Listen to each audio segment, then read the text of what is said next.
네, 두 번째 시간입니다. 오전에 제가 첫 번째 이 내용을 전체적인 윤곽을 잡은 거거든요. 이거를 제가 이제 90분 그 KPM하고 세 군데에서 제가 했다 그랬잖아요. 우리 교회에서는 이 내용을 18시간을 해요. 16시간 했어요. 그러니까 지금 이렇게 들어보면 목사님들 맞아 했죠. 그죠? 여기서 딱 끝내보세요. 할 말 별로 없어요. 할 말 별로 없어요. 이거를 계속 연구를 하셔야 된다니까. 왜 제가 이 90분 내용을 18시간을 하겠어요? 저는요 사실 50시간을 하라고도 이거 충분히 할 수 있어요. 왜? 내용이 지금 이것도요 18시간도요 그냥 크면 가는 거예요. 제가 이거 지금 묵시문학 제가 또 딱 뭐 강의 준비하면서 또 더 집어넣으니까 묵시문학만 해도 5시간 10시간을 할 수 있겠더라고요. 그래야 사실 요한계시록이 이해가 되는 겁니다. 우리는 빨리빨리 간단하게, 그러니까 그 이상 깊이 못 들어가는 거예요. 자, 이번 시간에는 문학적 읽기입니다. 요한계시록을 어떻게 읽어야 돼요? 자, 첫 번째 뭐냐면 문학적 읽기입니다. 문학적 읽기는 뭐냐면 성경은 하나님의 말씀을 기록한 책이지요. 근데 하나님의 계시를 어떻게 기록했어요? 그림으로 기록해놨어요? 아니면은 점점점으로 기록해놨어요? 문자로 했잖아요. 그죠? 글로써 기록해. 그 무슨 글이에요? 하나님만 아는 글이에요? 천사만 아는 글이에요? 아니면 동물들이 아는 글인가요? 인간이 사용하는 언어로 기록을 하신 거예요. 그러면 언어라고 하는 것들을 우리가 보통 글을, 언어를 통해서 글을 적어 놓잖아요. 그죠? 그러면 인간의 언어를 글로써 쓰게 되면 그것을 문학이라고 합니다. 문학. 글문자의 배우라. 문학이라고 우리는 그 부분을 여러 번 말을 하는 거예요. 그러면 문학이라는 게 뭘까? 제가 성경을 연구하면서 여러분들 설교를 할 때도 그냥 어려운 말씀도 이렇게 쭉 던져놓고 그냥 넘어가지 마세요.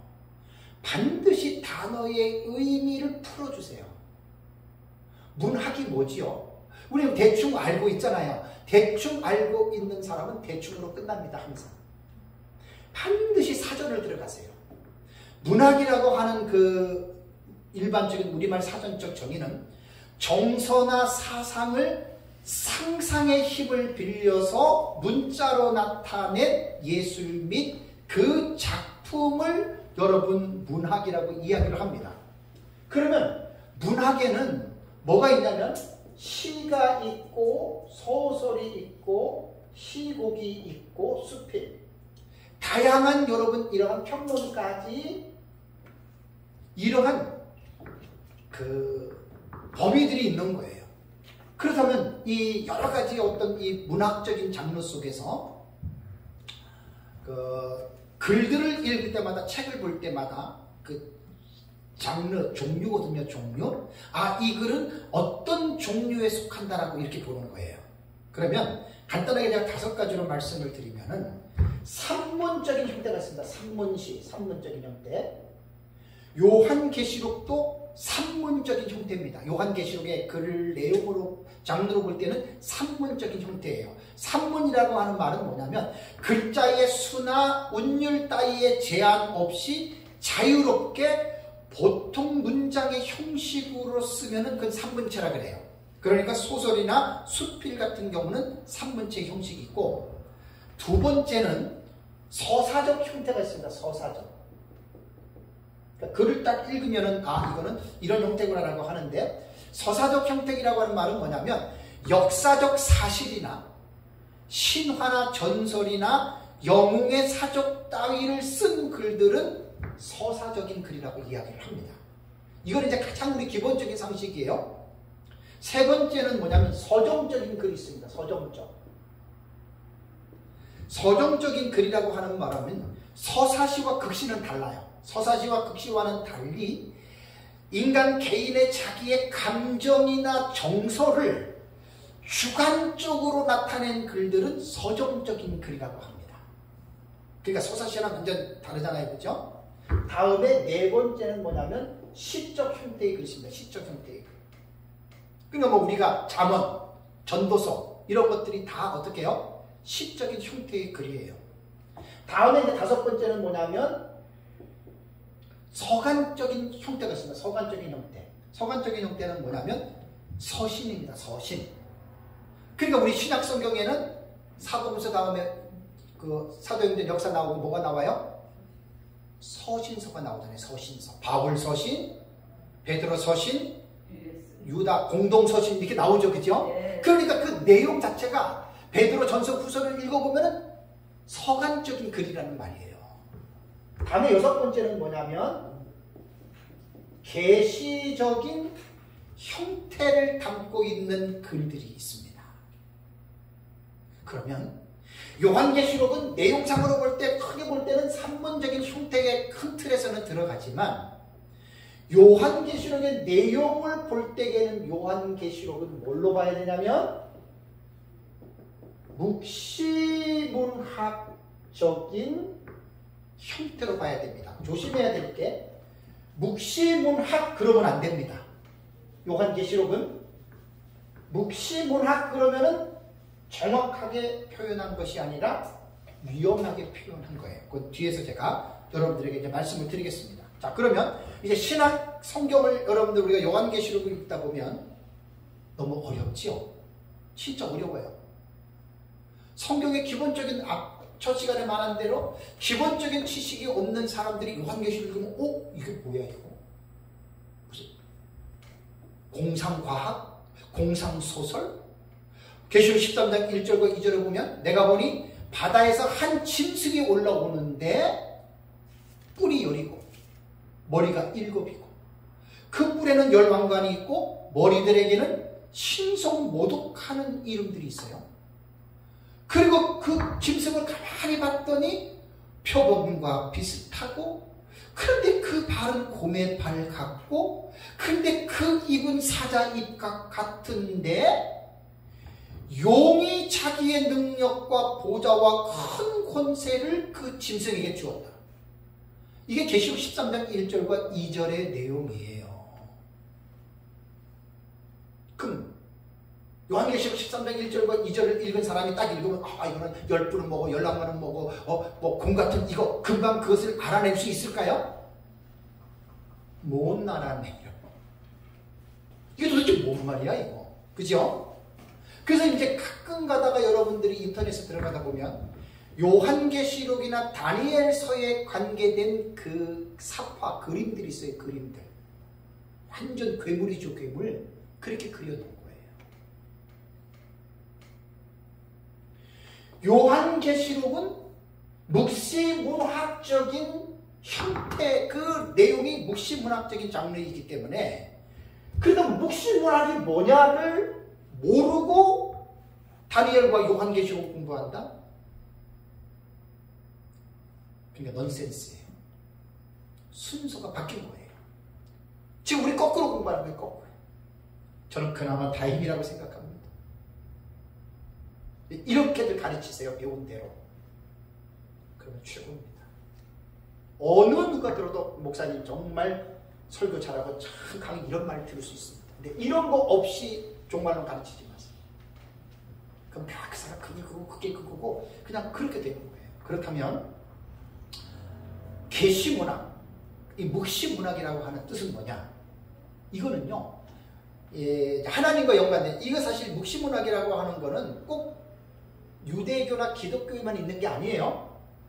일반 국가에도 예를 들자면은 메소포타미아라든가 페르시아라든가 아수르라든가 그러한 사람들의 그 목록들을 보면 묵시문학, 문학적인 차원에서 묵시문학적인 성격을 가지고 기록한 것들이 이방 나라들에도 있었습니다. 근데 이제 우리가 요한계시록 묵시문학이라고 할 때에는 유대인들의 문학세계와 그 다음에 초기 기독교 계통의 이 문학적인 양식을 볼 때 이런 묵시문학적인 내용이 짙게 깔려있다 이렇게 보는 거예요. 그러니까 특히 일반 어떤 그 영역이나 일반 어떤 사회가 아니라 유대교나 기독교 입장에서 볼 때 묵시문학은 반드시 하나님이 들어갑니다. 그리고 하나님의 그 뜻을 모든 사람들이 알 수 있게끔 1 더하기 1은 2고 이렇게 표현하는 것이 아니라 아주 신비스럽게 어떤 암호라던가 어려운 상징의 기법을 통해서 글을 쓴 것이 묵시문학이라고 여러분 우리는 그렇게 이야기를 합니다. 그래서 정확한 묵시문학의 정확한 범주는 어떤 분들은 뭐 묵시문학을 다니엘서까지 보기는 하는데 사실은 가장 기본적으로 신학적인 입장에서 볼 때는 주전 2세기 그 다음에 주후 1세기예요. 주전 2세기에서 1세기경에 특히 유대교와 기독교에서 융성했던 문학 장르로서 약 40여 개의 작품을 학자들이 사실은 제안합니다. 이것은 사실 우리가 그렇게 우리는 공부를 먼저 해야 돼요. 그래서 외경과 위경들 있죠. 근데 그런 내용 속에서 묵시문학적인 내용들이 사실 많이 들어가 있습니다. 저는 사실 외경과 위경 공부 안 했어요.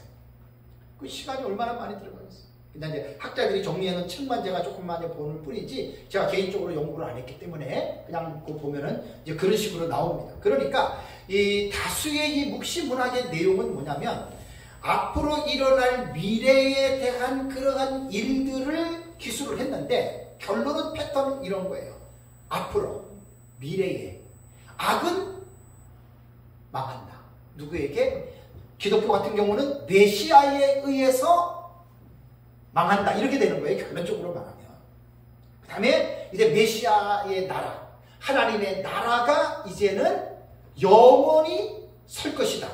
이것이 묵시문학 장르에서 읽어낼 수 있는 그러한 내용들입니다. 그래서 뭐 이제 기독교 초기 문서 같은 이런 묵시문학에는 새하늘과 새 땅, 새 예루살렘성, 천국에 대한 이 부분들을 많이 그 내용에 이제 담기도 했습니다. 묵시문학이라고 하는 것은요, 사실은 어떻게 보면 종말론적인 색채가 아주 짙습니다. 거의 종말을 향해서 말을 하는데, 그러니까 현 시점에는 많이 어려워요. 많이 힘들어요. 고난을 당해요. 특별히 외부의 세력들에 의해서. 그 고난을 당하는 하나님의 백성들을 위로하면서 하나님이 지금은 어렵고 힘들지만 하나님이 결국에는 메시아나 구원자를 통해서 우리로 하여금 승리하게 할 것이라고 하는 이러한 메시지를 담고 있는 게 사실 묵시문학의 중요한 의미들이라고 여러분들이 생각하시면 됩니다. 그래서 묵시문학에 대해서 이 박수환 박사님 같은 경우는 표현을 참 잘 해놨는데, 요건 제가 이제 단톡방에 올리면 다운을 안 받으신 분들은 다시 다운받아서 그 인쇄를 하면 간단하게 인쇄가 됩니다. 24페이지 정도. 원하시면 제가 3가지 형태를 다 올려드릴게요. 다 올려드릴게요. 같이 이렇게 많이 중복이 돼도 그래도 같이 보시면 조금씩 이제 내용을 조금 업그레이드를 했기 때문에 그걸 다 보시면 여러분들에게 공부하는데 많은 아마 도움이 될 겁니다. 그래서 결국은 이제 이 묵시문학이라고 하는 것은 뭐냐면 그 땅의 문제를 하늘의 드라마로 변장한다. 이게 박수환 박사님의 한 말이에요. 이건 제가 그냥 설명을 안 할게요. 나중에 제 강의 안에서 보시면 되고, 조지레드라고 하는 그 역사적 전천년의 유명한 그 신학자가 있었잖아요. 조지레드가 또 잘 표현했어요. 5가지로 표현을 했는데, 이 묵시문학에 대해서 조지레드는 이렇게 말을 했습니다. 숨겨진 세계의 비밀과 의인들의 고난의 이유와 천국 도래의 때와 방법을 하나님이 이제 그 묵시문학의 저자들이 썼는데, 그 방법을 어떻게 했냐면 꿈이나 환상이나 혹은 어떤 그 천상의 여행을 하는 이러한 내러티브로 기록을 한 것으로 묵시문학의 특징이 나와요. 그런데 이 꿈이나 환상이나 천상 여행 등에 대한 이 내러티브는 저자가 체험한 것이 아니에요. 자기 경험을 쓴 것이 아니라 자기가 어떤 인위적인 어떤 그러한 그 특성을 가지고서 글 썼다는 거예요. 그러니까 예언과의 어떤 그 비교에서는 차이가 뭐냐면, 여러분, 하나님의 특별 계시는 뭐지요? 성령께서 그 사람에게 이렇게 될 것이라고 하는 감동을 통해서 하나님의 계시를 기록했잖아요. 그죠? 근데 묵시 문학은 그런 성령의 감동이 아니에요. 이걸 꼭 혼동하면 안 돼요. 이 성령의 감동이 아니에요. 그냥 저자가, 예를 들자면 예술가들이 어떤 예술적인 어떤 그들에게도 영감이 있어요. 그죠? 예술적인 영감. 그런 걸로 그냥 글을 써 나가는 거예요. 그냥. 그래서 하나님의 말씀인 특별 계시인 성경하고는 그 계시성의 문제에서 여러분 차이가 납니다.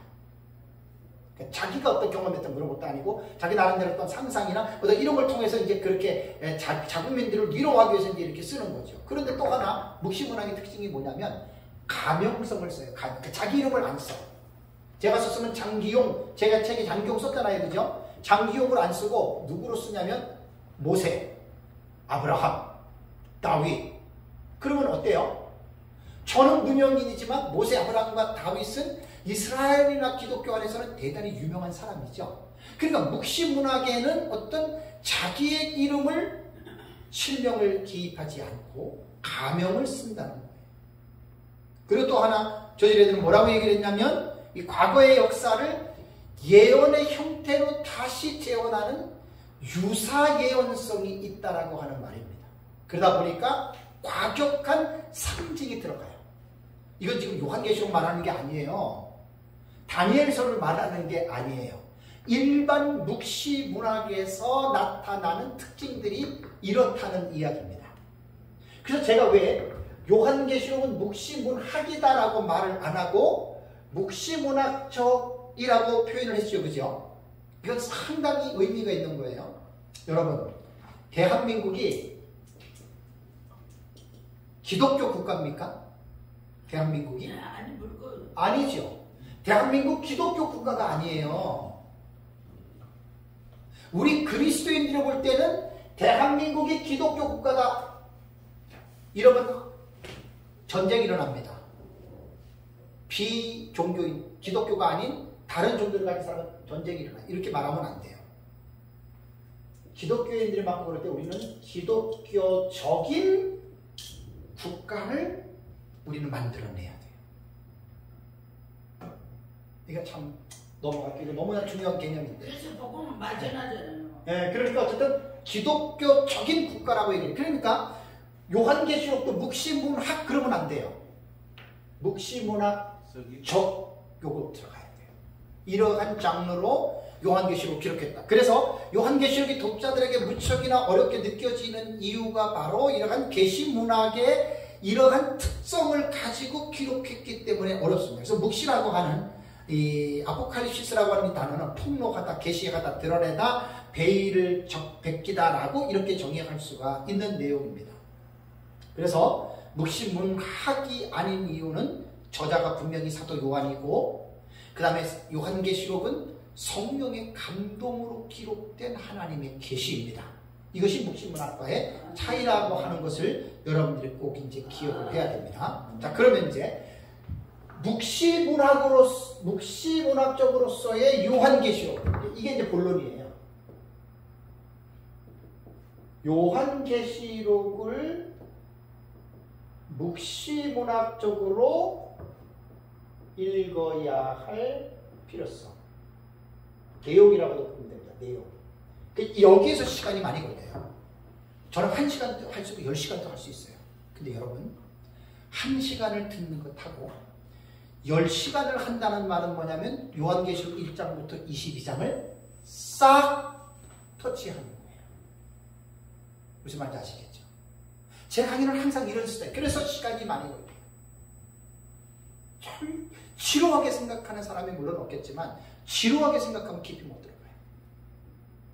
이거 사실 2시간 정도 하는데 오늘 1시간만 내가 간략하게 하고 이제 5월달에 제가 이제 연결해서 제가 이제 말씀을 제가 이제 드리도록 하겠습니다. 자, 요한계시록은요, 성경을 뭐 찾아보시면 그냥 뭐 다 아시니까 그냥 듣기만 하시면 됩니다. 이 비밀입니다. 계시라고 하는 말은 뭐냐면 아포칼립시스는 드러내는 거예요. 그죠? 비밀을 폭로하는 거예요. 그러니까 하나님이 가지고 있는, 그분이 알고 있는 지식, 그분이 알고 있는 계획들을 사람에게 그것을 폭로해 주는 거예요. 그것을 알려주는 거예요. 이게 계시 아포칼립시스에 대한 단어의 의미입니다. 그래서 요한계시록은 1장 2절에 뭐라고 했습니까? 예수 그리스도의 아포칼립시스, 계시라 그러잖아요. 네?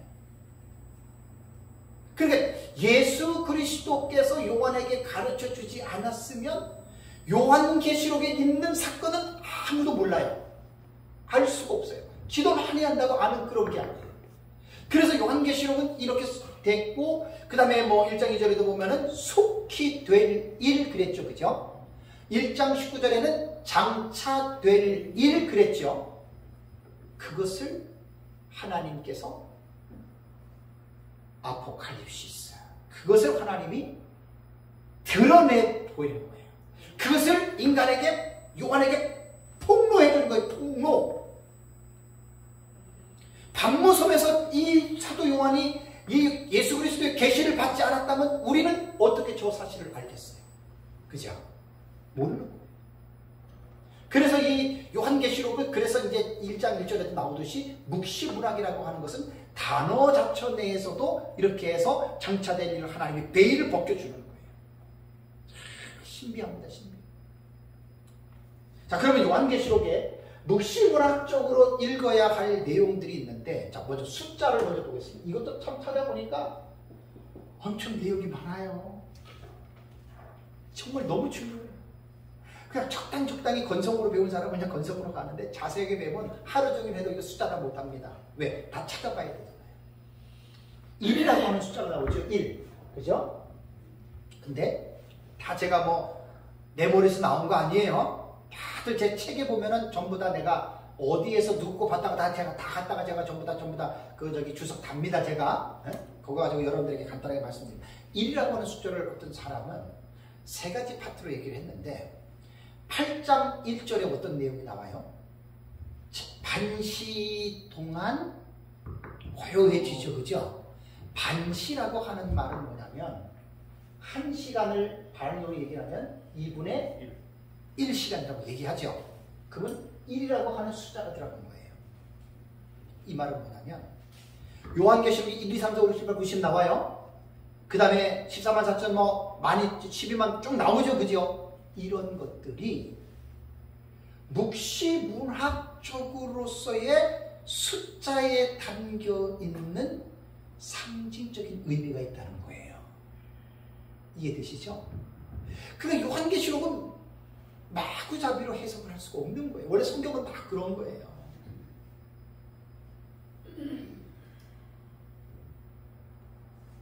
그리고 8장 7절을 보면은 땅의 3분의 1이 타골이죠. 2분의 1과 3분의 1은 양에 따르면 분모가 커질수록 1이라고 하는 숫자의 범위는 어떻게 해요? 작아지는 거예요. 다음에 계시록 6장 8절을 보면은 땅 4분의 1이 나오죠. 그죠? 4분의 1. 자, 1이라고 하는 숫자가 요한계시록에서는 이렇게 사용이 됐어요. 물론 조직신학적으로 깊이 있게 성경을 연구하다 보면은 하나님 자신이 3위 1, 그죠? 근데 이런 말은 없더라고요. 그러니까 제가 책을 쓰면 이런 거 다 끄집어낸단 말이에요. 연구에서. 성경에 1은 안 나왔지만 하나님에 대한, 이거는 조직신학적인 지식이 있어야 돼요. 제가 지금 신학적인 이거 지금 하나님의 속성, 하나님의 성품, 하나님의 위격에 들어가는 것이 신론에서 하나님 삼위일체예요. 삼위가 계시지만 그분은 한 분이세요. 1. 근데 이거는 안 써놨더라고요. 1이라는 게 요한계시록에서 하나님의 위격에서 벌써 우리는 1이라고 하는 숫자를 여러분 잡아내야 돼요. 그럼 이것들을 묵시문학적인 이러한 깊은 의미를 가지고 1이라고 하는 숫자를 해석을 나가야 돼요. 다음에 2라고 하는 숫자는 계시록 11장 3절에 듀오 나오죠. 듀오 마레피스. 두 주인이에요. 그 둘이라는 숫자예요. 그 다음에 11장 3절을 보면은 감람나무가 몇 개요? 두 감람나무. 또 11장 11절에 땅에서 올라오는 짐승이 몇 뿔을 가졌어요? 두 뿔. 둘이라고 하는 숫자예요. 그리고 이것이 신명기 19장 15절을 보면은 어떤 사람이 범죄했을 때 그 사람의 범죄를 입증하기 위해서는 뭐가 필요해요? 마리티스, 증인이 필요하죠. 근데 신명기에는 한 사람 혹은 두 사람의 증인을 둘 것이요 그랬어요. 그러니까 둘이라고 하는 숫자, 이게요 다 어떻게 보면은요 구약적인 배경에서 다 나온 거예요, 여러분. 제가 늘 말씀드리지만 요한계시록만 가지고 해석이 안 됩니다. 참, 요한계시록만 가지고 공부하는 사람들은 이건 진짜 코미디 공부라는 거예요, 코미디. 이건 진짜 요한계시록 뭔지도 모르고 하는 사람. 다 구약적인 배경을 다 두고 있어요. 그 다음에 3이라고 하는 숫자 나오죠, 그죠? 3이라고 하는 숫자는 계시록 11장 9절에 두 증인이 죽었어요. 며칠 만에 그들이 부활하죠. 사흘 반 나오죠.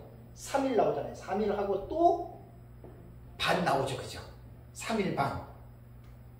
그 다음에 이제 11절에도 3일 반이 나오고 12장 14절도 한 때와 두 때와 반 때는 3년 반이 되죠.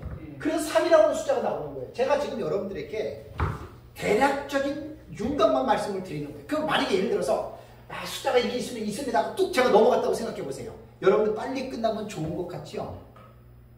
그 남는 게 없잖아요.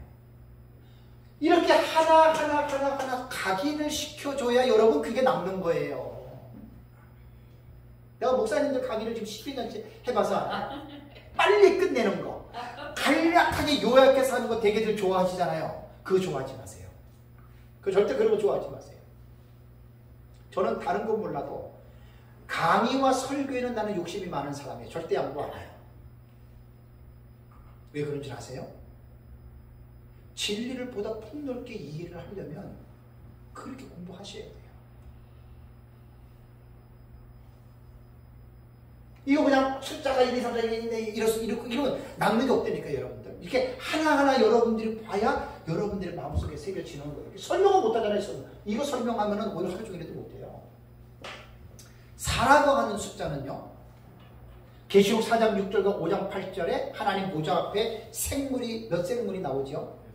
4생물이 나와요. 그러니까 숫자 하나하나에 묵시 문학에서 사용하는 용례와 용법이 있겠죠, 그죠? 이걸 무시하지 말라는 거예요. 그냥 성경 읽고 기도하고 뭐 성령이 깨닫게 말씀하실 때 가지고 이런 신비한 말만 하지 말고 요한계시록 공부할 때는 이런 공부도 하라는 이야기입니다.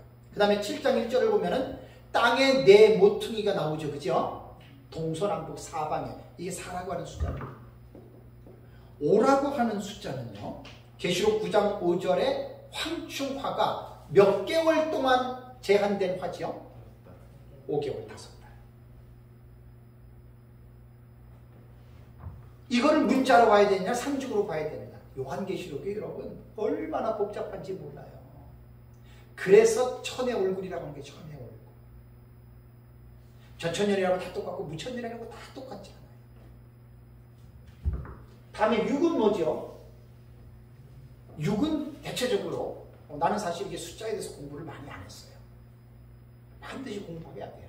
근데 이런 공부 잘못해서 막 알레고리로 빠져버리면 이상하게 풀어내는 게 있어요. 내가 옛날 어떤 사람한테 책을 받았는데 그 책은 딱 어느 정도 윤곽을 딱 봤더니 그 완전 신비주의자 알레고리로 풀어놓은 거예요. 그러면 위험해요. 정말 위험해요. 아주 주관이 깊이 들어간 가운데 숫자의 의미들은 그건 절대로 그런 거 배우면 안 됩니다. 그래서 666에 원래요 666은요 6,6,6이 아니에요. 그 오해하시면 안 돼요. 헥사시오 코스 했고 다 해가지고 666이지 666이 아니에요. 666을 우리는 편의상 666으로도 부를 수 있겠지만 6,6,6 해가지고 6이 3개다 이렇게 말하는 거예요. 여러분 잘못된 거예요. 그러니까 여기서 666이지만 6이라고 하는 숫자를 대부분 묵시문학에서 상징의 해석을 할 때 어떻게 이야기를 하냐면 7은 완전수죠. 거기서 하나가 빠진 수를 대체적으로 사탄의 수로 이야기를 합니다. 학자들은. 제가 조금 전에 말했잖아요. 나 숫자에 대해서 깊이 연구를 안 했다. 그래서 6이라고 하는 수는 사탄의 수로서 이렇게 이제 많이 이야기를 합니다. 다음에 이제 7이라고 하는 수는 요한계시록에 54번 나옵니다. 54번. 7이. 7이 되죠. 7일 다 나오잖아요. 그죠? 54번이 나오는데 이것은 3 플러스 4는 7이잖아요. 그죠? 참 이런 거 재밌어요. 3 플러스 4는 7은 맞아요. 그럼 3은 뭐냐? 하늘. 4는 뭐냐? 땅. 그래서 하늘과 땅이 완전한 하나의 완성체다. 그러니까 이런 것들은 묵시문학적으로 이렇게 글을 쓰고 지식 있는 사람들은 이렇게 읽는다는 이야기예요. 그러니까 우리가 이것도 무시할 수 없고 또 이게 다라고도 말을 할 수는 없다는 이야기입니다. 다음에 8은 계시록 17장 11절을 보면은 8째 왕 나오죠. 8째 왕. 그러면 7이 완전수인데 한 주기가 끝나고 8은 다음 주기가 시작이 됩니다. 그러니까 이러한 말들도 논리적으로는 다 맞는 말이에요. 다만 내가 이 사람이 말하는 이 논리에 내가 공감을 하고 내가 이것을 나도 사용할 수 있느냐는 여러분들이 각자의 개인적으로 선택하시면 됩니다. 그래서 이러한 기본적인 지식들을 무시하지 마시고 보라는 이야기죠. 그 다음에 이제 10이 나와요. 10. 9는 없네요. 9는. 나중에 제가 연구할 때는 이거 다 찾아낼 겁니다. 제가 할 일이 참 많아요. 10이라고 하는 수는 계시록 12장 3절에 10불 나오죠. 열왕간 나오죠. 17장 3절에도 10불 나오고 또 12절도 나오고 16절 다 나오죠. 그러니까 열도 6 플러스 4는 10이니까 세상 분양의 세력을 6으로 보고 그 다음에 합해서 10이 세상의 만수다 이렇게 해석을 하더라고요. 그 다음에 나오는 수가 뭐냐면 12 나오죠. 12. 12은 12문, 12천사, 12지파, 12기초석, 12사도, 12가지 열매. 그러니까 10비가 나와요. 그렇다면 우리는 왜 성경에 이러한 숫자가 계속해서 기록이 되었을까? 자, 여러분 의미가 있을까요? 없을까요? 있어요. 있어요.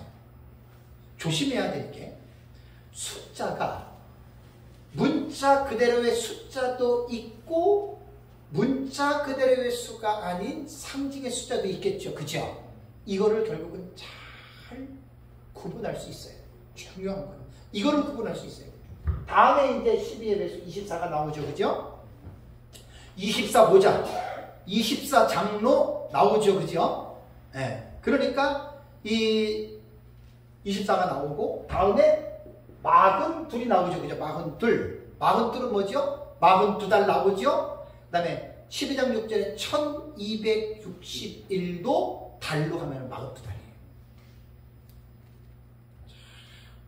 요한계시록을 이렇게 차근차근 배워보면 되게 재밌어요. 다음에 이제 144가 나오죠. 그죠? 144. 이것은 이제 계시록 20장 17절을 보면은 성의 크기가 뭐죠? 144 규빗이다. 이렇게 나오잖아요. 그죠? 이것은 12 곱하기 12로 하면 144가 나옵니다. 그러니까 어차피 저도 이게 나중에 이제 공부를 좀 해야 되는데 여러분들도 꼭 공부를 하세요. 이 묵시문학적인 장르에서 숫자를 어떻게 우리가 알아야 되느냐. 그러나 지나치게 치우친 알레고리 쪽으로는 배우지 마세요. 안 배우기만은 못해요. 다음에 이제 666 짐승의 이름이에요. 이름의 숫가가 666이라는 말이에요. 다음에 1000 나오죠. 그죠?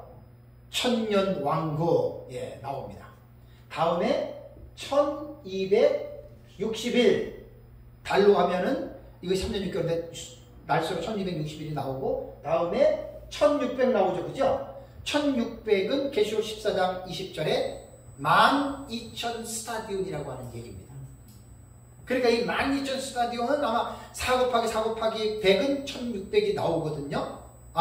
12 곱하기 1000 그러면 성도들을 용납할 수 있는 많은 넓이. 이게 12,000 스타디온의 상징적인 해석이 되는 거예요. 묵시문학적인 해석. 공부할 게 많아요. 하다 보면. 그 다음에 뭐가 나오죠? 14만 4천이 나옵니다. 2만에 인침을 받는. 그 다음에 뭐가 나와요? 2만만이니까 2억이 나옵니다. 2억. 수많은. 네. 이게 요한계시록에서 나오는 숫자예요. 그래서 이제 제가 가지고 있는 그 우리 카페가요, 제 도서관이에요. 카페 들어가면 이게 다 있는 글이에요. 많이 제가 올려놨어요. 다 찾아서 공부하세요. 그래서 그 카페에 보면은 2하고 7 같은 경우를 아주 이렇게 뭐라 그럴까, 이 박스로 해가지고 7 숫자는요 19번 나와요. 19번. 제가 이제 제 책에 이것을 인용을 한다면 제가 우리 카페에 그 메일 주소만 집어넣으면 돼요. 내가 갖고 온 거니까. 그리고 내가 여기서 더 연구를 한다면 그건 내가 또 독자적으로 만약에 여기서 더 많이 나온다 그러면 제가 더 집어넣으면 되는 거고. 그렇게 나옵니다. 자, 그 다음에 이제 두 번째는 뭐냐면, 이건 좀 숫자만 말한 거예요. 좀 묵시문학 쪽에서 좀 숫자만 말한 거예요. 숫자만. 두 번째는 뭐냐? 상징입니다. 상징. 자, 요한계시록에서는 많은 상징이 있어요. 그래서 이제 상징적인 해석이라고 말을 하는데, 어떤 분은 이렇게 말을 하더라고요. 구약 요한계시록에서는 상징이 구약에서 가지고 온 상징이 있고 유대 묵시 문서에서 가지고 온 상징, 이거는 이제 학자들이죠, 그죠? 왜냐하면 저도 유대 묵시서를 잘 안 보니까. 그러니까 유대 묵시서에 가져온 상징이 있고, 그 다음에 요한계시록의 특유의 것도 있다. 그래가지고 이제 쭉 얘기를 해놨어요. 근데 제가 쭉 이렇게 읽어보니까 유대 묵시서도 그렇고, 그 다음에 신약 성경도 그렇고, 구약 성경의 기반은, 아니 신약 성경의 기반은 구약 성경이잖아요. 요한계시록의 기반은 구약 성경에 있습니다. 그러니까 사실 이 상징의 어떤 이 용어들이요, 구약 성경에 다 나옵니다. 구약 성경에 다 나옵니다. 그래서 뭐 특별히 뭐 이렇게 박수환 박사님 그래도 나오는 표현인데, 뭐 그렇게 제가 볼 때는 막 자세하게 구분할 필요 없고, 간단하게 이제 제가 볼 때는 그냥 구약 성경의 기반을 두고서 이제 초대교회 다 그 구약 성경에 대한 어떤 연결이 되어져 있거든요. 거기에서 나오는 거다. 그렇다면 우리가 이제 중요한 것은 뭐냐면, 자, 상징의 기법이 뭐 어디서 온 것인지는 모르지만 우리는 뭘 구분해야 되냐면, 상징으로 기록된 내용 중에요, 세 가지는 여러분들이 분명하게 기억하고 본문을 해석해야 됩니다. 말 그대로 상징으로 볼 것이냐, 아니면 상징에 대한 그 표현을 문자로 보아야 할 것이냐, 아니면 문자로 보면서도 상징으로 우리는 그 텍스트를 읽어야 되느냐는 여러분들 각자가 정해야 돼요. 자, 요한계시록이 왜 어려운지 아시겠죠? 이게 말도 못하게 넓어요. 말도 못하게 넓다니까요.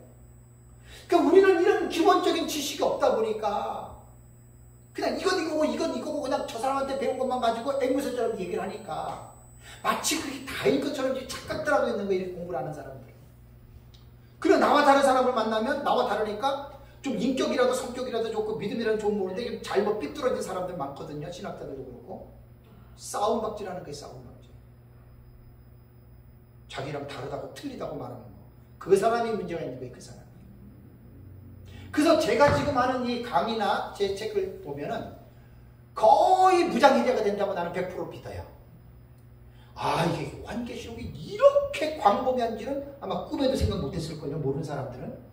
물론 목사님들 공부하신 분들은 아는 내용들이지만 그렇게 깊이 있게 저처럼 전문가가 아니면 이렇게 못 들어가거든요. 깊이 있게.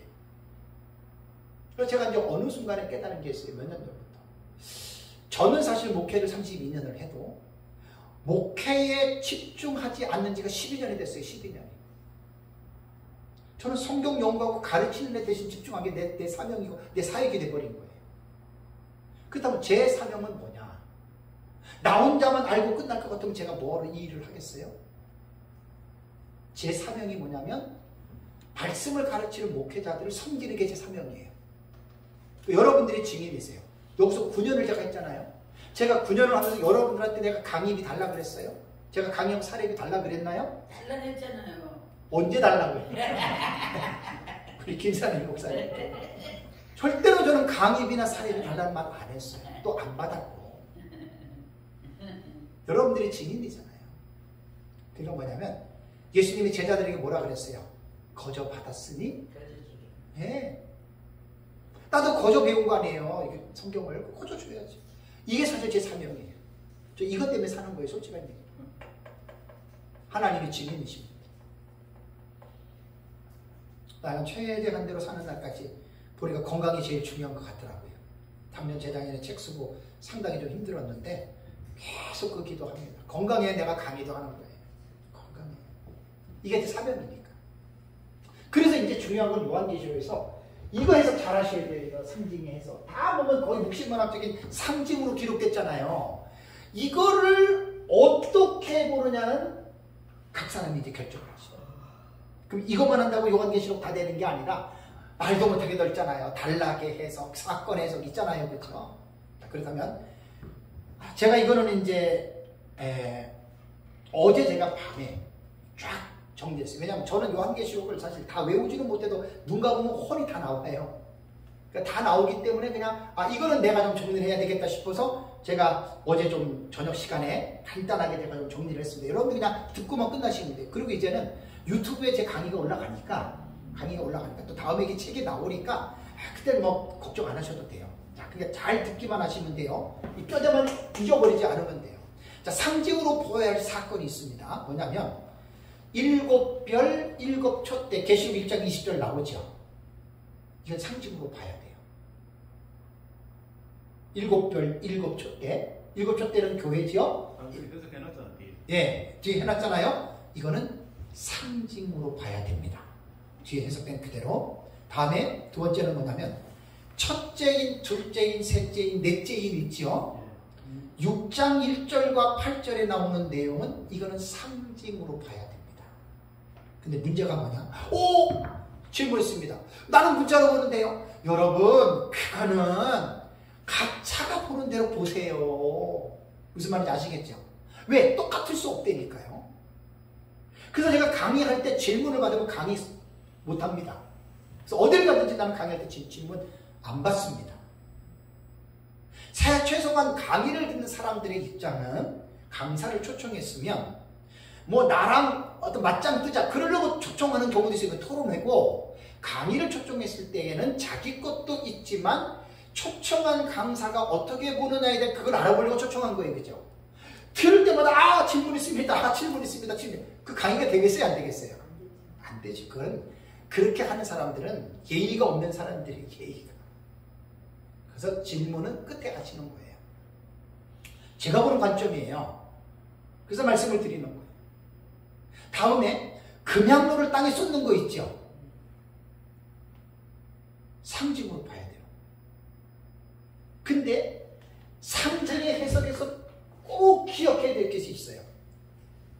아무리 상징으로 해석을 한다 하더라도 상징을 기록한 것은 뭐로 기록했어요?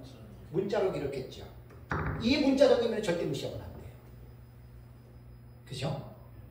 이걸 잘 구분해야 되는데 이게 구분들이 안 되니까 그냥 요한계시록 읽어놓고 자기 마음대로 멋대로 하는 거예요. 그 멋대로. 그러니까 딱 보면은 정리도 안 돼 있어. 체계도 안 맞아. 그러고서 소리만 큰 사람들 막 소리만 크게 지르는 거예요. 아니에요. 아무리 상징으로 해석을 한다 그러더라도 기록된 문자적 의미는 절대로 무시하지 말고 문자적 의미를 먼저 어떻게 해요? 읽어내고 이해하고 해석은 상징으로 들어가라 그 말입니다. 사실 무천년주의자들이 많이 이거 생각해야 됩니다. 이거. 왜? 거의 다 상징으로 모든 것들을 풀어가니까 이거 잊어버리면 해석가 그 잘못된 거예요. 다음에 요한이 두루마리를 받아먹는 장면이 10장에 나오죠. 그죠? 문자적으로 그대로 보면서도 우리는 그 해석을 그럼 요한이 천사 손에 있는 거 그걸 막 아그닥 이렇게 먹었나요? 아니죠. 이런 것들은 다 어떻게 상징으로 이 단락을 여러분 우리는 해석을 해야 됩니다.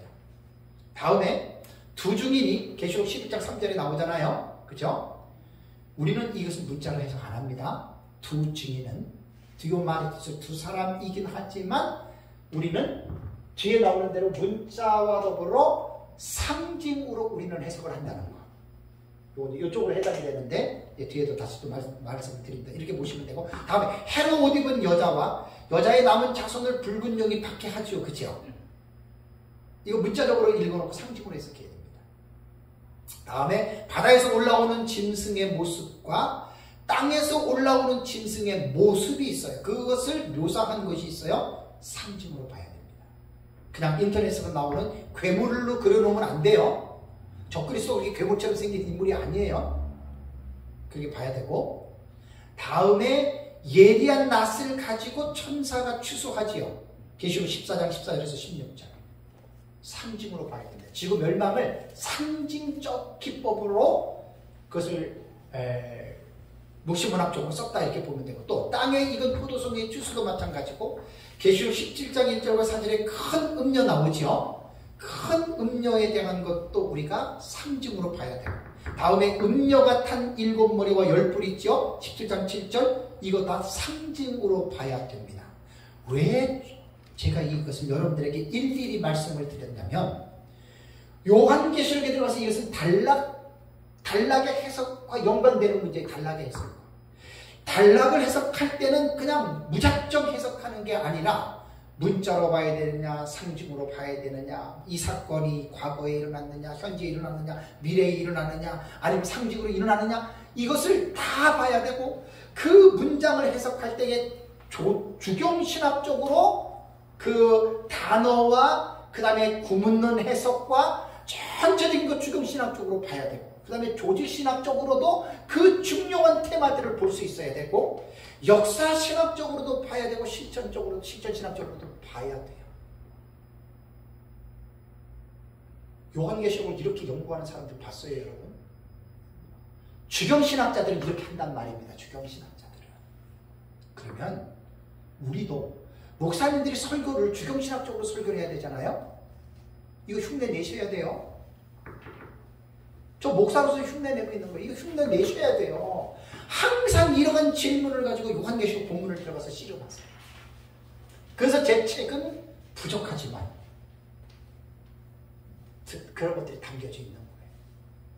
제가 말로만 하는 사람이 아니에요. 제가 여러분들이 그동안 강의를 다 들으셨기 때문에 6년 걸린 거예요. 6년. 애초부터 내가 이런 걸 알고 있으면 더 깊이 했을 텐데, 나도 처음부터 이런 거 잘 모르고 했어요. 조금은 알았지만 이번에 내가 정리를 하면서 이런 것들을 이제 많은 분들한테, 요한계시록을 배우려고 하시는 분들한테, 무차전 전체 그거 먼저 배우지 말고 이거 먼저 배워야 돼. 이거 먼저 많은 시간들 이거 먼저 배우셔야 돼요. 그럼 이거 배우는 동안에 무장해제가 돼요. 되겠죠, 그죠? 반드시 무장해제 돼요. 네, 무장해제가 된단 말이에요. 그러고 나서 이제 제가 역사신학적으로 또 제가 강의하잖아요. 역사신학적으로 전천년이라고 무조건 전천년 이 얘기 안 하잖아요. 그러면 요한계시록을 객관적으로 공부하게 되고, 제가 볼 때는 하나님이 제일 기뻐하실 것 같아. 그렇게 가르치면 하나님 난 제일 기뻐할 것 같아. 내 것만 놓고 나와 다른 건 틀리다 그러면 하나님이 나 그 사람 떼찌할 것 같아. 떼찌. 오해하지 마세요. 그렇게 싫어한단 말이에요. 그래서 객관적으로 여러 가지 지식들을 다 동원해서 본문 해석할 때 그냥 내 마음대로 해석하는 게 아니라 다 이러한 기본적인 지식들을 기초로 해서 고민하면서 좀 해석들을 하시잖아요. 그래서 여러 가지의 훌륭한 주경학자들, 무천년, 전천년이지만 무천년 학자들 주석 많이 보거든요. 보고서 주경신학적으로 어떻게 풀어가는지를 이렇게 보는 겁니다. 두 번째는 문자적으로 해석해야 될 상징이 있습니다. 이건 지금 되게 중요한 거예요. 여기는 사실 어떻게 보면 역사적 전천년주의자들이 이렇게 보는 거고, 상징은 무천년 거의 다 상징으로 본다니까요. 문자라는 거예요. 자, 그러면 우리는 어떤 부분을 문자적으로 보냐면, 이 상징의 해석에서, 자, 부활하신 예수님이 1장과 9절과 20절을 보면은 예수님이 사도 요한에게 나타났죠. 상징으로 봐야 되겠어요? 문자로 봐야 되겠어요? 문자입니다. 9절과 20절 보면 너무 신기한 게, 분명히 예수 그리스도는 영이 아니에요. 그분은 부활하신 그리스도예요. 부활한 몸으로 사도 요한에게 나타난 거예요. 밤모섬에. 아무도 못 봤지만 요한은 봤어요. 모습이 너무나 웅장하고 장엄해서 사도 요한 같으면 보통 3년 6개월 정도를 그분과 함께 생활했죠. 부활하신 주님도 요한은 봤잖아요. 근데 왜 그분을 왜 못 알아봤겠어요? 전혀 못 알아봤지요. 이거 한번 생각해 보셨어요? 1장 9절에서 20절에 나타난 부활하신 예수 그리스도의 옷 모양이며 발 모양이며 그 얼굴에서 나오는 그 영적인 스피리추얼 파워 같은 부분들은 감히 상상할 수 없는, 그야말로 사도 요한이 무릎을 꿇고 벌벌벌벌 떨 수밖에 없는 부활하신 주님의 모습에는 그 어미와 위엄이 그분에게 있었다는 거예요. 빛나고 높은 보좌와 그 위에 앉으신 주 예수의 얼굴 영광이 해같이 빛나네. 여러분, 이런 찬송을 부를 때 단순히 이 땅에서 공생의 사역을 하신 그 예수님의 모습보다도 지금 부활하신 그 모습으로 하나님의 천상 보좌 우편에 앉아 계시고 하나님의 보좌 우편에서 서 계시는 그 부활하신 그 예수 그리스도를 떠올리시기 바랍니다. 아멘. 그러니까 1장 9절과 20절을 쫙 보면은 그 부활하신 예수 그리스도는 상징으로 보면은 안 되는 거예요. 문자로 봐요.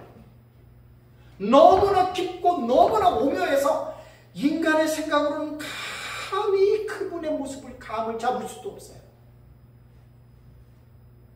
성경을 읽다 보면 그 장엄함에 우리가 매료되고, 설교자가 설교를 준비하면서 그 말씀 앞에 우리도 부복하게 되고, 우리도 두려워하게 되고, 우리도 떨어야 되고, 우리도 이 부활하신 예수님으로 인해서 기뻐하고 즐거워하는 마음이 설교할 때에 그것이 나타나야지 그게 살아있는 설교가 되는 거예요.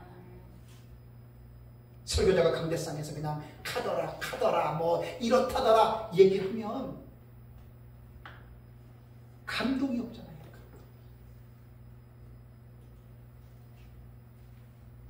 1장 9절과 20절 한번 설교해보세요. 너무 장엄해요. 부활하신 예수 그리스도.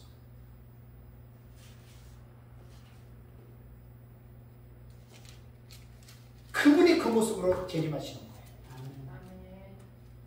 성경을요, 이론적으로 지식적으로 배우면 되게 재밌어요. 나 옛날에 역사 공부를 해봐서 알아요. 되게 재밌어요.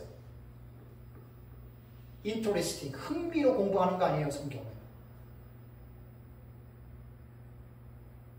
영으로 인격적으로 경험을 해야 돼요, 설교자가 설교를 준비하고 성경을 연구하면서 강의를 준비하면서 이 하나님의 말씀이 감동이 되고 감격이 되고, 이 말씀이 자기의 그 마음을 움직이고 치고 눈물이 나오고 감동이 될 때 설교하고 강의할 때 그것이 그냥 나오는 거예요, 여러분.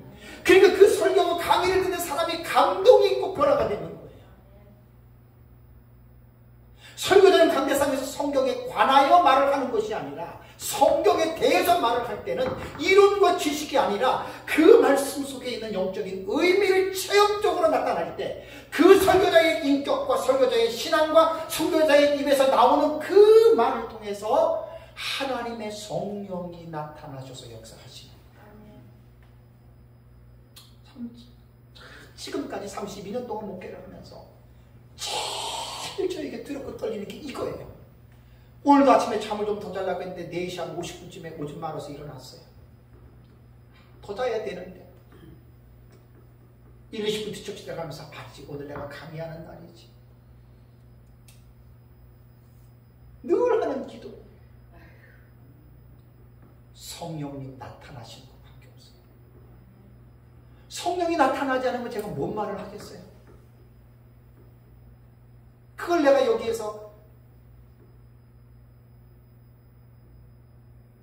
4, 5, 6, 7, 8, 9, 10, 9년째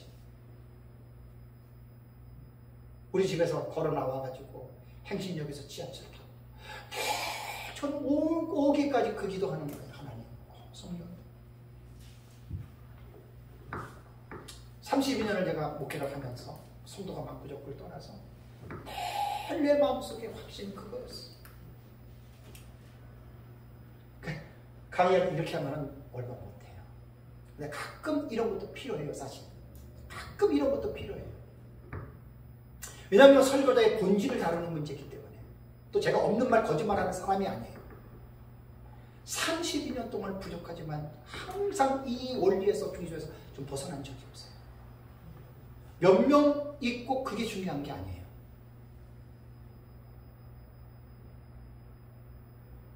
다음에 계시록 2장과 3장에 7개 나오죠. 에서 보드 사길라. 세대주의가 말하는 것처럼 어느 시대에 나타나는 교회를 말하는 게 아니라 문자적인 소아시아도에 그 당시에 7교회가 있었어요. 그럼 소아시아도에 7교회만 있었느냐? 아니에요. 히에라볼리에도 교회가 있었어요. 그런데 여기서 7개 교회를 초이스한 것은 그만큼 의도가 있어요.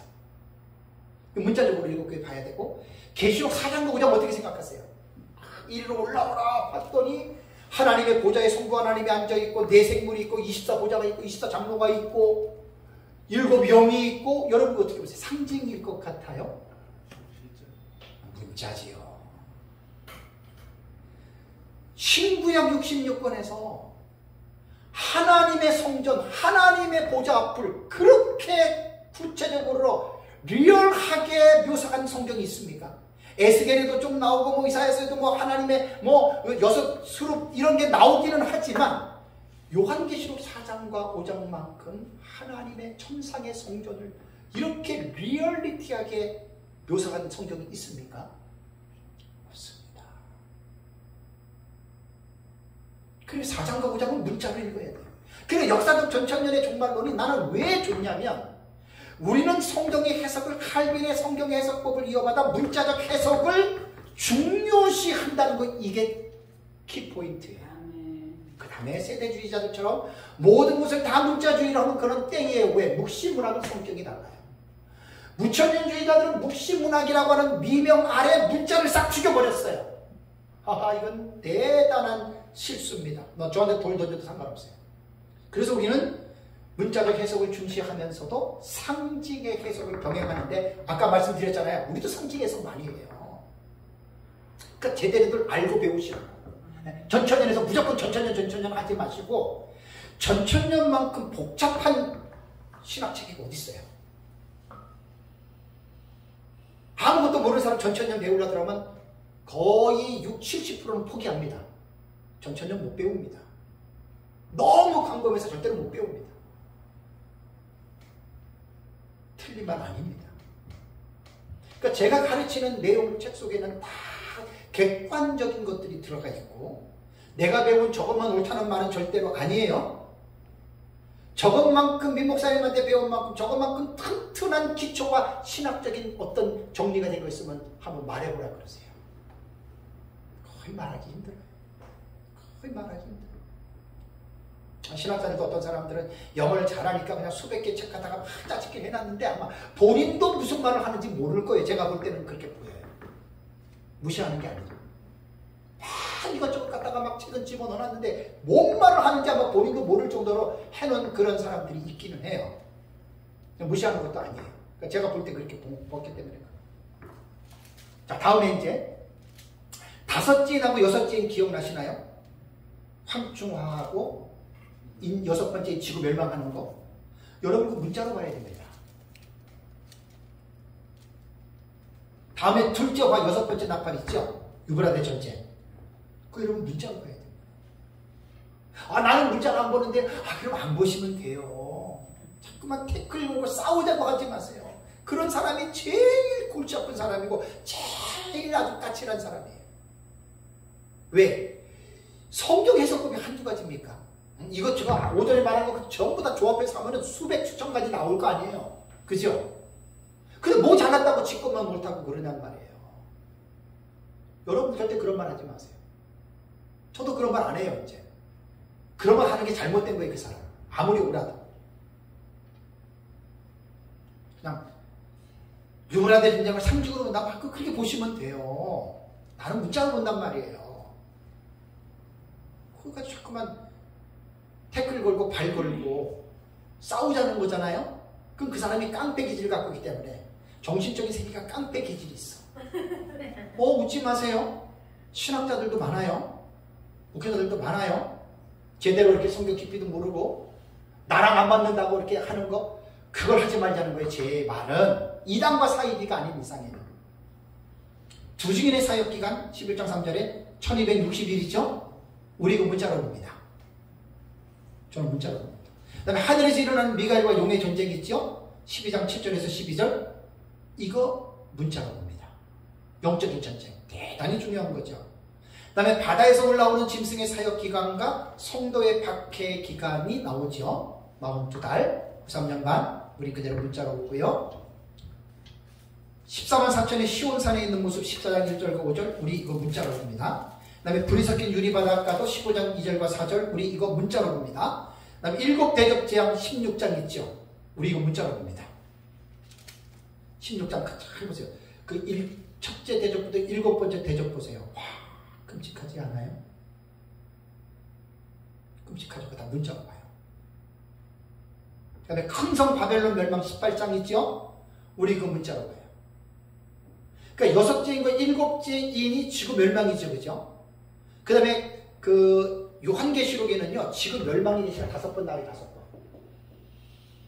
왜 같은 계시를 하나님이 요한계시록 안에 5번 강조한 줄 아세요? 그만큼 중요하고 확실하기 때문이에요.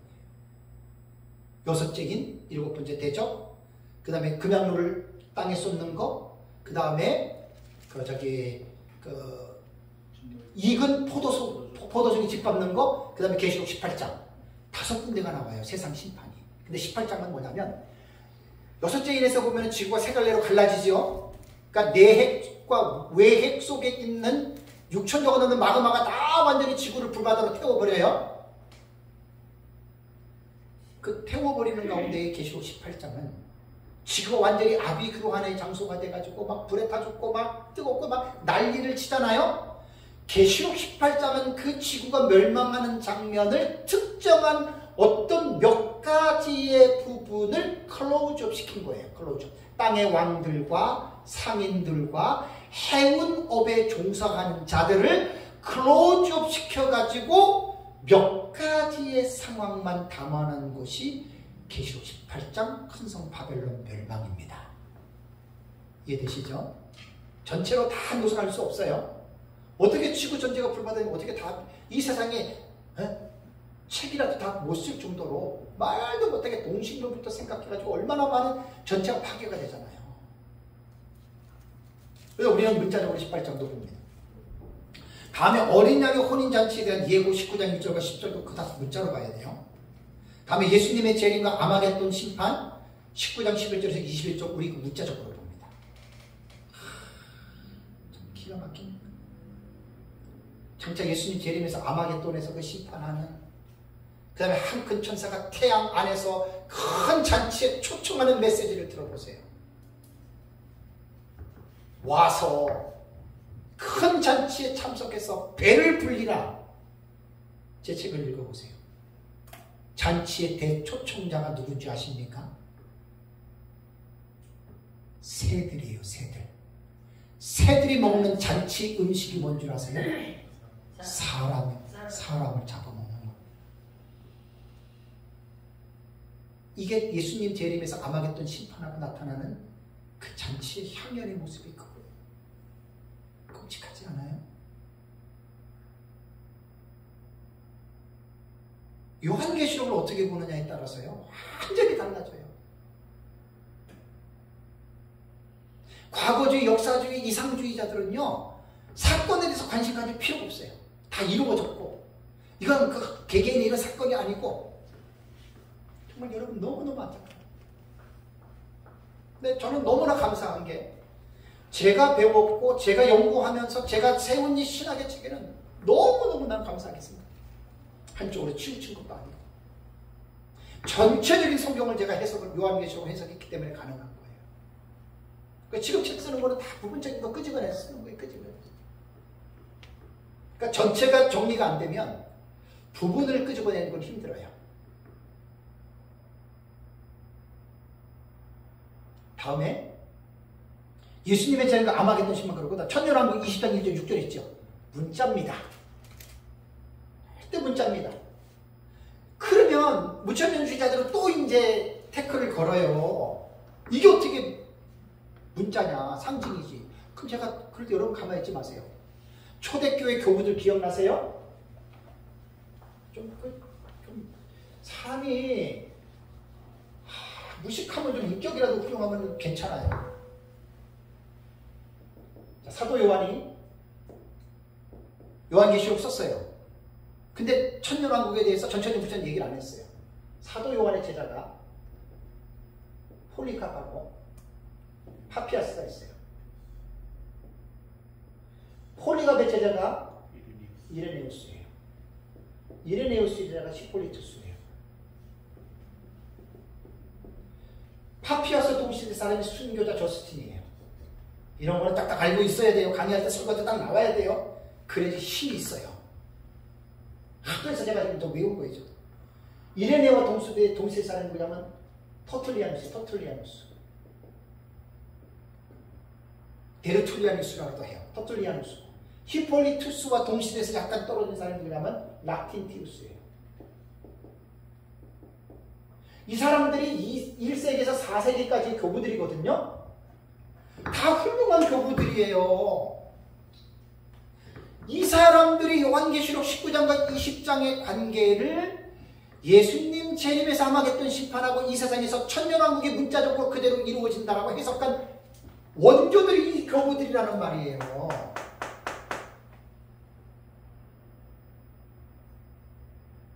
무천년주의자들이 이걸 가지고 태클을 걸고 천년왕국의 상징인데 문자로 본다 그러면 상징의 해석은 알렉산드리아 학파인 클레멘트와 오리겐에 의해서 성경의 알레고리 해석이 나왔어요.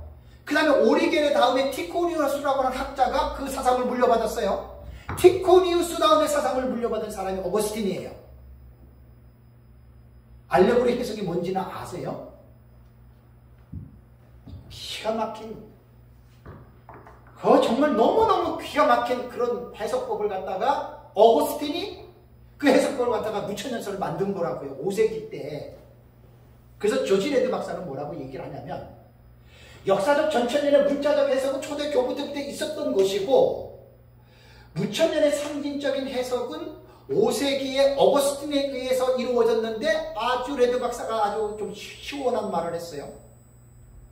왜냐하면 초대교부 시대 때 없었던 것이 어거스틴 때에 가서 상징의 해석이 만들어졌다면 없었던 것이 새롭게 만들어진 것이 아니냐.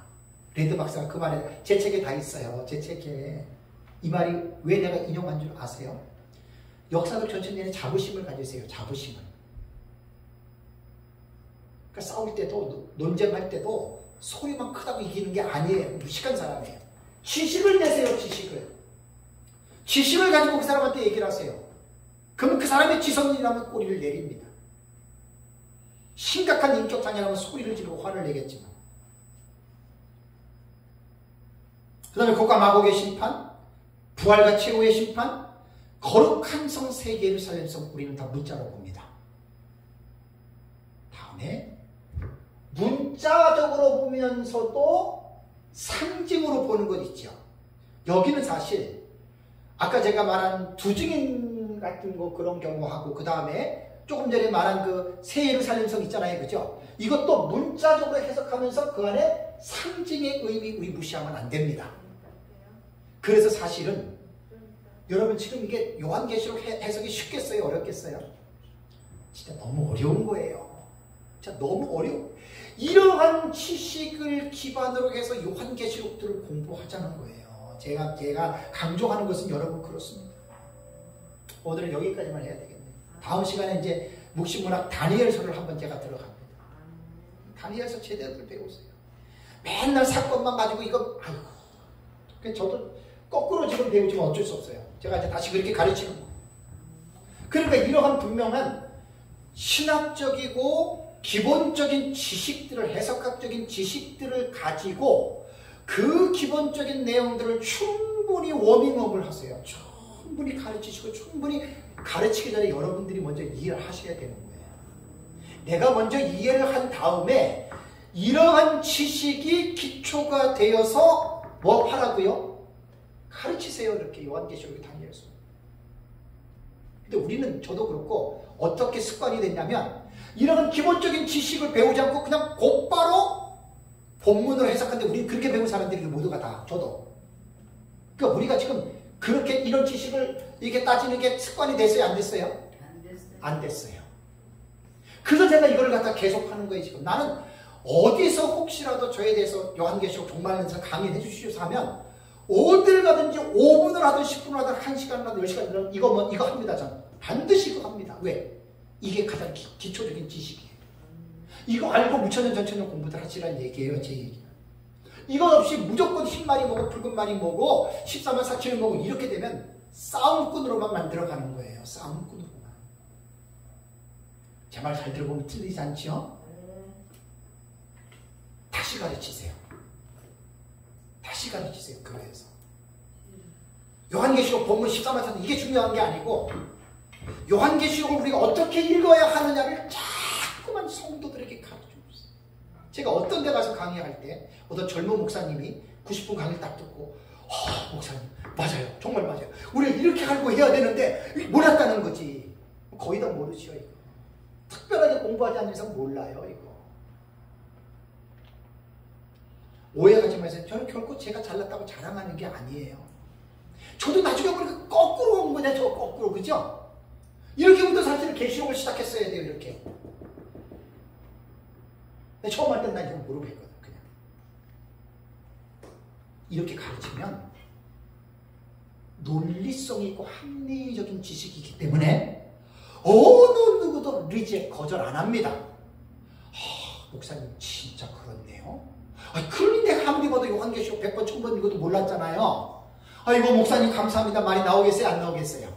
아멘. 당연히 나오지요. 우리 이렇게 하자는 거예요. 이제. 아멘. 안타깝게도 거꾸로 왔잖아요. 그죠? 이렇게 해야 될 것을 제가 지금 7년을 여기서 강의를 했는데 요거 사실 중간중간 내가 하긴 했어요. 안 해. 전혀 안 한 거 아니에요. 제가 했어요. 네, 했어요. 그런데 총 정리해서 이렇게 하는 거는 이제 처음이라는 이야기죠. 이런 거 다 중간에 다 했어요. 강의하면 다 나와요. 그러니까 여러분들도 어쨌든 제가 하는 일은 메인 역할을 하는 거잖아요. 제가 정리를 해주고 책을 썼고 강의를 만들어주면 여러분들 그거 가르치세요. 그게 내 사명이에요. 내 사명. 그러니까 저는 앉아있는 게 제일 행복해요. 책상 앞에 컴퓨터 앞에서. 그래서 강의하고 하는 게 사명이니까 제가 하는 거죠. 말씀을 맺겠습니다. 이제 2022년 이제 한 달에 한 번씩 4번 제가 매주 할 수 있는 제 그 역량이 아직 안 돼요. 쉽게 말하면 건강이 조금 그래요.